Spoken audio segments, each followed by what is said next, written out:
Let's disconnect. I guess let's head inside.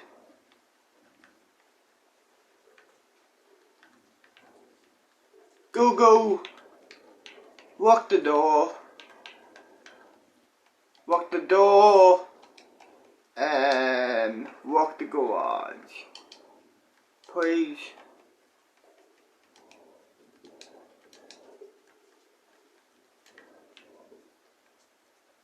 Let's head upstairs. Head to bed, wake up, head to boarding school, catch a bus, and yeah, head to the boarding school. 5 in the morning. Go, unlock the doors.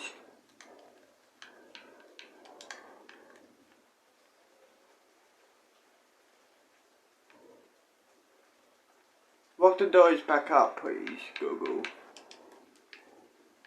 Let's head out, catch a bus, and head to the boarding school, I guess. Today is going to be my first day back at boarding school. Hell yeah. Yandere boarding school. Here we are, back at the boarding school. Man, I can't believe it. Hell yeah. Boarding school. Welcome back, students. Today is your break. What? There's no school for today. So you can get used to getting back to school, basically. Have fun. Hell yeah. Today's there's no school today. Hell yeah. Oh man. My dorm. My friend's room. Oh, hell yeah. Can't believe it. Hey bro, it's been a while. Yeah, it has. Where were you? At the summer camp. Fair enough. What about yourself? What did you do for summer? Nothing much, just chill at home. Fair enough.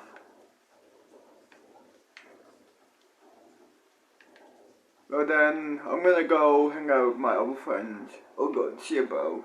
See ya. Hell yeah, buddy. Today's my first day back at boarding school. Hell yeah.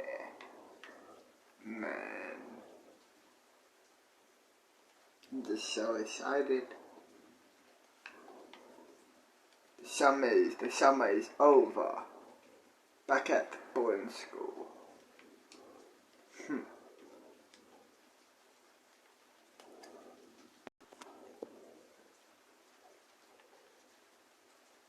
Let's chill with someone in the school.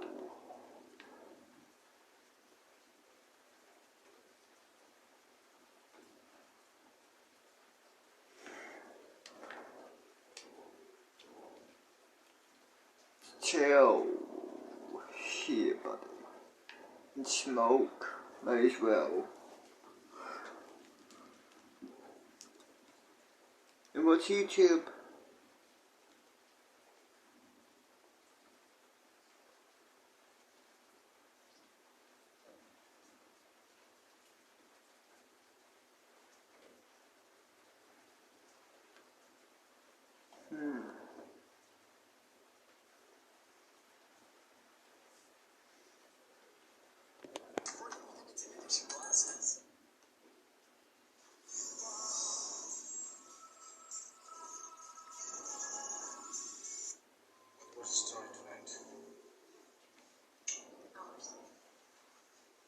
Welcome to Ms. Mojo, and today we're counting down our picks for the top 10 things only adults notice in the Spy Kids franchise. You're spending too much time on this program when you should be more concerned with our grand diabolical.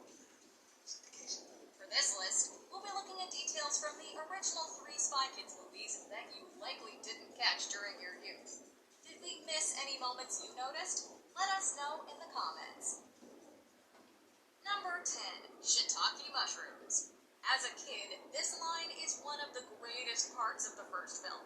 As an adult, it's still pretty funny. I think now would be a good time to see a demonstration of those wonderful demonic children of yours. When Carmen and Judy have to go find their parents, they end up in Floop's castle.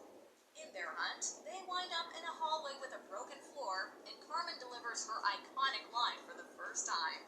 Oh, shit. Talking mushrooms. It was such a beloved line that the creators put it in the second movie as well. We are definitely happy they kept a little wordplay in the story. You're so full of shit. Talking mushrooms. Sometimes the best way to get away with saying a 4-letter word is to add a few extra letters. Number 9. Carla Gugino's age. Once upon a time, there was a man. They were both spies. Yes. In the first movie, the ex-spy parents are said to have been out of the spy game for 9 years already, and they got out for their family. We're always looking to go on another mission, but we have children now. We can't both leave. I want to go on an adventure. I want to save the world. Again, honey, is old. Well, at the time of filming, Carla Gugino, who played the mom Ingrid, was only 28. So, if her real age was the same as Ingrid's, that would mean she was only 19 when she quit being a spy. And it made her realize how years of working with detached emotion had taken its toll. Then again, we guess the company they work for has shown that they're not opposed to hiring children. So maybe Ingrid herself was a spy kid, too. Number 8. Fagin Floop is reminiscent of Willy Wonka. Mr. Lynch, I did enjoy this. Through that door, an awesome power will emerge. To a kid, Floop is super memorable as that weirdo guy who had thumbs as bodyguards. When rewatching the movies through adult eyes, the eccentric character's resemblance to Willy Wonka is remarkable. Thank you for joining us. To start, they both dress in very loud patterns and velvet jackets. But the similarities go beyond just aesthetics. They both also have really peculiar personalities. Director Robert Rodriguez even said in an interview that he wanted Floop to come off as imaginative and childlike, much like Willy Wonka does in his movie. After seeing more of the character, we definitely think Rodriguez succeeded. That is brilliant. Thank you. Number 7. Alan Cumming is a star. Honestly, the first movie is just quality content. Everyone fits into their roles so nicely to provide a wonderfully weird story. But Alan Cumming really outshines everyone and steals the show. You watch my show. More than you know. To a whole generation, the actor is known as Fagin Floop. Cumming embodies his character so well and brings life to the whole film.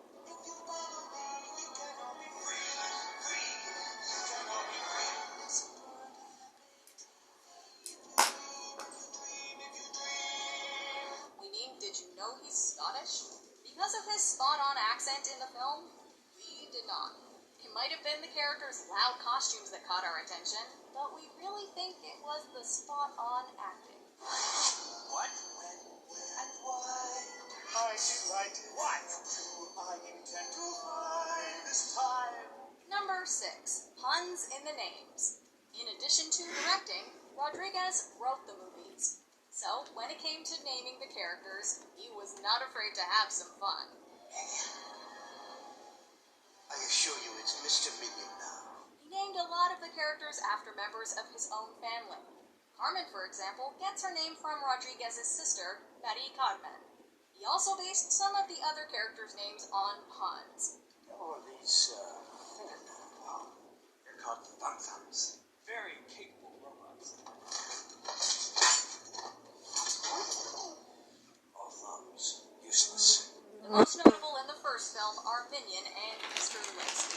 When Minion ironically becomes the main villain, and when Mr. Lisp's name is pronounced with a lisp, adult audiences get an easy laugh. Have a seat, Mr. Lisp. You'll be more comfortable. It's Lisp. Number 5. Hold on to your joysticks, boys. When Junie shows up in the virtual reality gaming world, the other players exclaim as if they had been looking for the boy. on to your joysticks, boys. Does this innuendo really need to be explained? Definitely not to the adult audiences. The third film in the franchise was centered around a virtual reality video game. So, naturally, the filmmakers had to throw in a joystick joke for the older viewers. It's not about the right thing, it's about the smart thing. But they definitely didn't forget their target audience. The entire movie is any video game playing kid's dream. We know we would have loved to participate in the game. Let's go with this on one level and show it who's boss. Number 4. Movie references. Director Robert Rodriguez is known for a lot of prominent films, including Shark Boy and Lava Girl, Machete, and From Dusk Till Dawn. Low profile. Low profile. Being such a cinephile, he decided to reference a few other great films in this franchise. In Spy Kids 2, Rodriguez was even able to get the Chachapoyan fertility idol from Raiders of the Lost Ark. This must have been where the pirate prisoners and treasure were kept.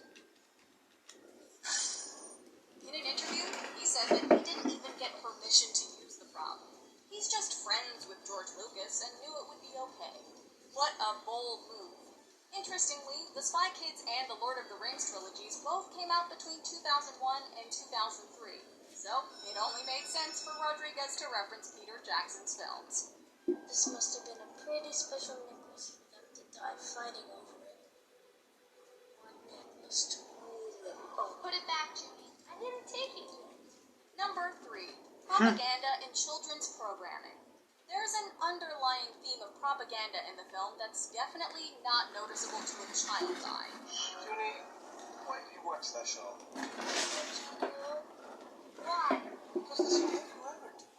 Makes video games, watch the tapes. The most prominent example happens in Fagin Floop's music video in the middle of the first film. The character and the show he creates are supposed to be happy and child-friendly, but it ends up coming off super creepy. It only gets creepier when you listen to the lyrics that seem to be selling kids on finding their joy specifically in Floop's show. There's a way you can make your day. You can laugh, you can smile, you can come and stay a while. You can keep my dream, you can have it all with me. The creepiest part is the similarities this scene has to the power of media over people in the real world. The song definitely gave us the heebie-jeebies. Oh, I can feel it. I can't Considering uni, choose QUT for practical learning to gain real-world skills.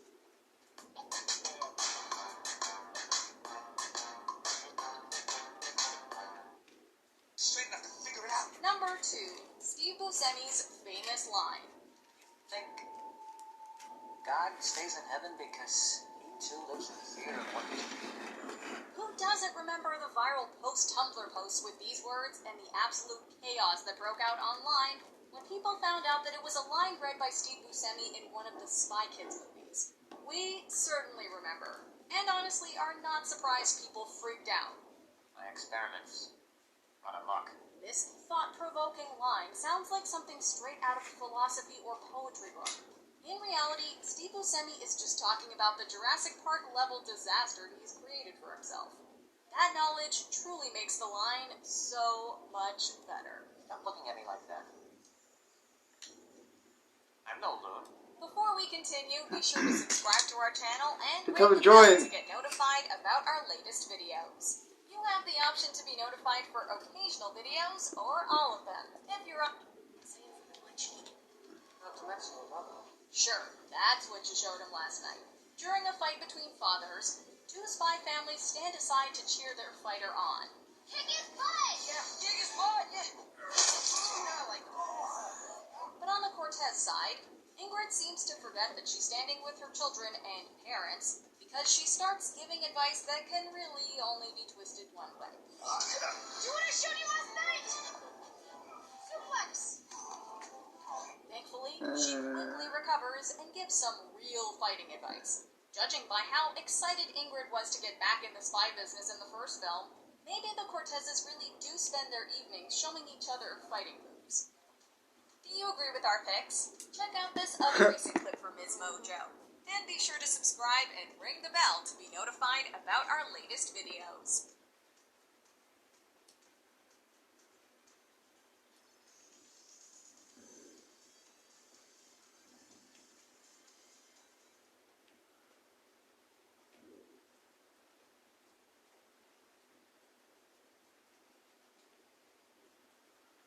What else should I watch?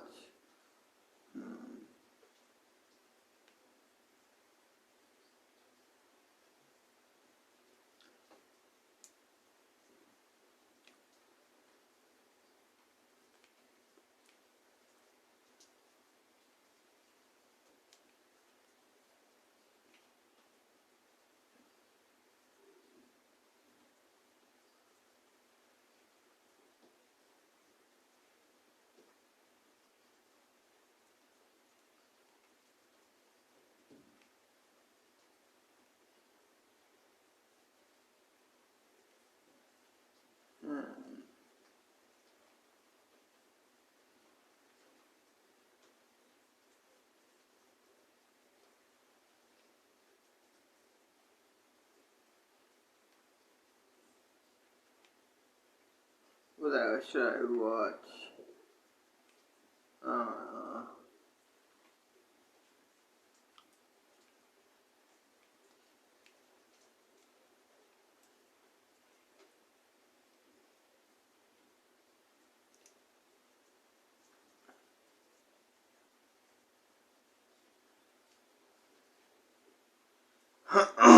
What else should I fucking watch on YouTube?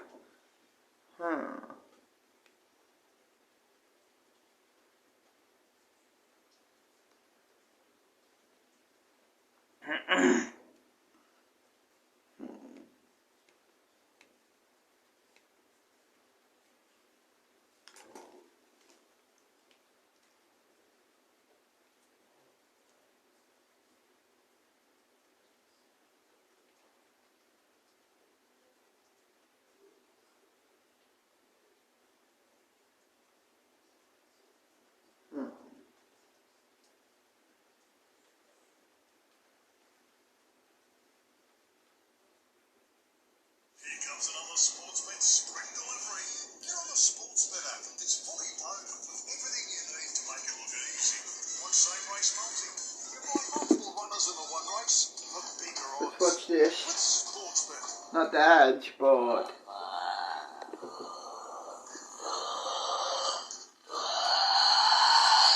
Welcome to Watch Mojo, and today we're counting down our picks for the top 21 horror movie monsters of each year, from 2000 to 2020.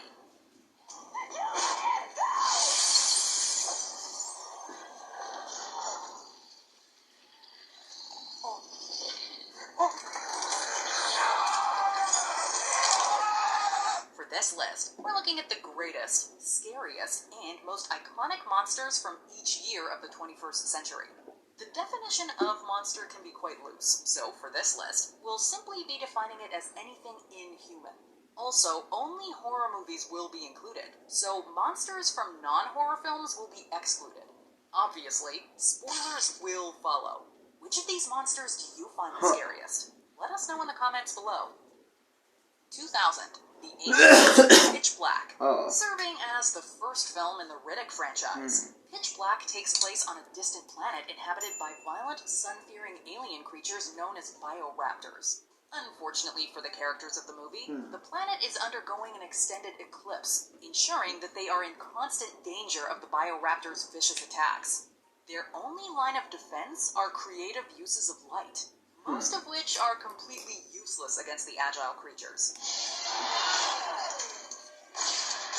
The humans are also at a significant disadvantage owing to the bioraptors' incredible hearing and use of echolocation, allowing them to see in the pitch black darkness. They wiped out all life on their planet just as they wiped out most of the characters in the movie. These things do not mess around. 2001, The Creeper, Jeepers Creepers. This cult favorite begins normally enough, with siblings Trish and Derry being stalked by a malicious truck driver intent on taking them off the road. However, they later make a more sinister discovery. The truck driver is actually the Creeper, an otherworldly creature who awakens every 23 years to feast on 23 victims.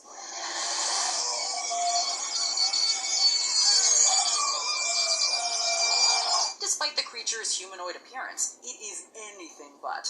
It showcases unbelievable strength and agility. It screeches with a blood-chilling menace, and scariest of all, it has the ability to regenerate body parts by eating the respective limbs and organs of its victims.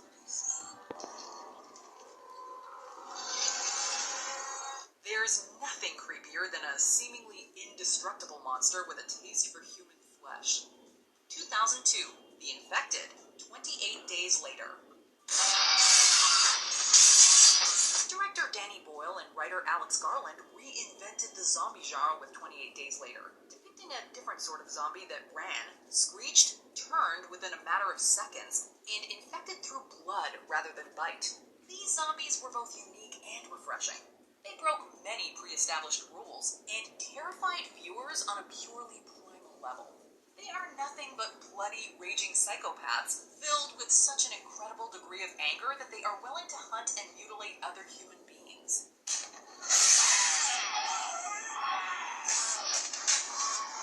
Their status as zombies can be disputed, but what cannot be is the far-reaching influence they had on the popular subgenre. 2003, Vampires and Lycans, Underworld.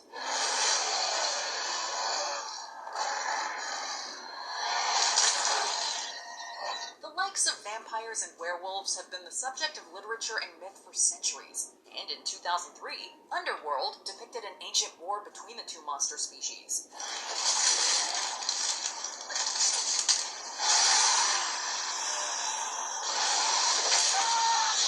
Like traditional vampires, the ones in Underworld feast on blood and possess some superhuman powers like enhanced strength and agility.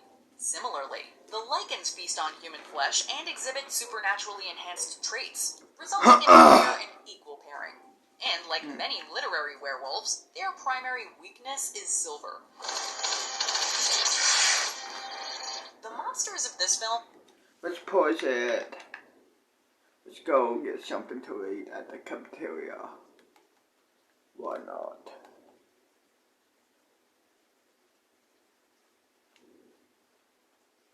Well, actually, do they have a kitchen here in the dorms? If they do, I might cook me up a burger. Like, you know. Please tell me they do. I think, yeah, they do. Cool. Let's cook me up a burger. Hell yeah. Okay, grab the stuff. Where would the stuff be? Burgers most likely would be in the freezer. Where is the microwave at? There's no microwave, so oven would do. There we are. Let's sit down and eat. That's good food. Huh, yeah, buddy. Let's head to bed, I guess. Wake up in the morning, first day of school.